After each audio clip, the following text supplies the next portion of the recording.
Moskwa türkmen gazyny täzeden import edip başlan mahaly Russiýanyň döwlet eýeçiligindäki Gazprom kompaniýasy Türkmenistandan 2019-njy ýylyň 30-njy iýunyna çenli 1,155 milliard kub metr gazy satyn almagy planlaşdyrýandygyny aýtdy. Gazprom ekspert tarapyndan 15-nji aprelde ýaýradylan bu beýanatda Russiýanyň iýun aýynyň ahirine çenli satyn aljak türkmen gazynyň meçhuri ma'lum edilýär. Ýöne şondan soňra gaz söwdasynyň dowam etdirilmejekdigi barada soraglar nämälim bolup galýar. 3 ýyl arek etmeden soňra 15-nji aprelde Gazprom ekspert topurynyň düzümine girýän Gazprom Şwayts kompaniýasy bilen Türkmenistanyň Türkmen gaz döwlet konserni gaz söwdasyny täzelemek barada şertnama gol goýdular. Şertnama laýyklykda 2019-njy ýylyň 30-njy iýunyna çenli 1,155 milliard kub metr türkmen gazyny satyn almak planlaşdyrýar diýilip Gazpromyň beýanatynda aýdylýar. 15-nji aprelde Türkmenistanyň Neft gaz toplumynyň elektron gazetinde Türkmen gaz döwlet konsernine salgylanyp, şol güni gün ortan saat 12-den başlap Russiýa Federasiýasyna türkmen tebii gazynyň iýerilmeginiň gaýtadan ýoly goýulandygy ma'lum edildi. Habarda gaz iýermeleriň Türkmenistan bilen Russiýa Federasiýasynyň arasynda gaz ulgamynda 2028-nji ýyla çenli hyzmatdaşlyk etmek hakyndaky hereket edýän hökümetara ylalaşyň çäklerinde ýoly goýulandygy hem nygtyldy. Ýöne onda Russiýanyň Türkmenistandan satyn aljak tebii gazynyň meçhuri we onuň bahasy baradaky detallar ilat köpçüligine yetirilmedi. 2010-njy ýylda Russiýanyň ornuny Hytaý eýleýänçe Gazprom türkmen gazyny iň köp import edýän kompaniýady. Hytaý geçen ýyl Merkezi Aziýa Hytaý gaz geçirjisi arkaly 40 milliard kub metr türkmen gazyny import etdi.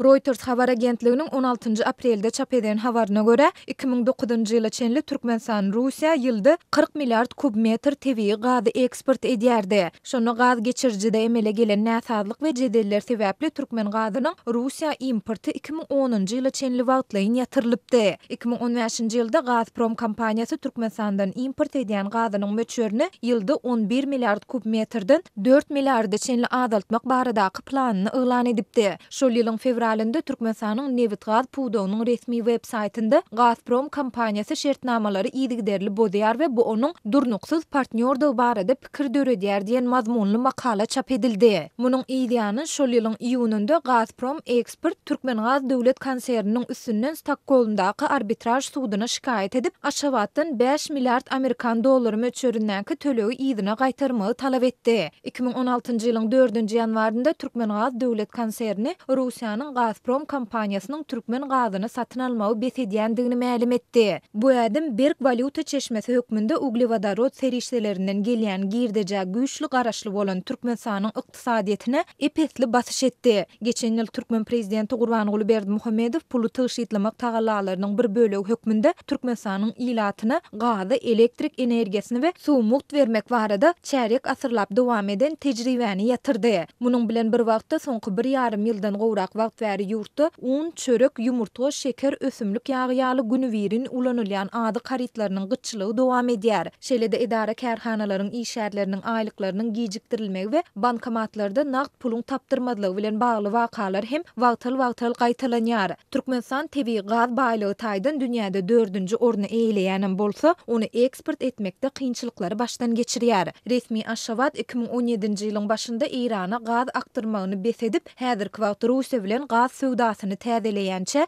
diňe bir alyja ýagny Hytaýa garaşly bolup galýardy.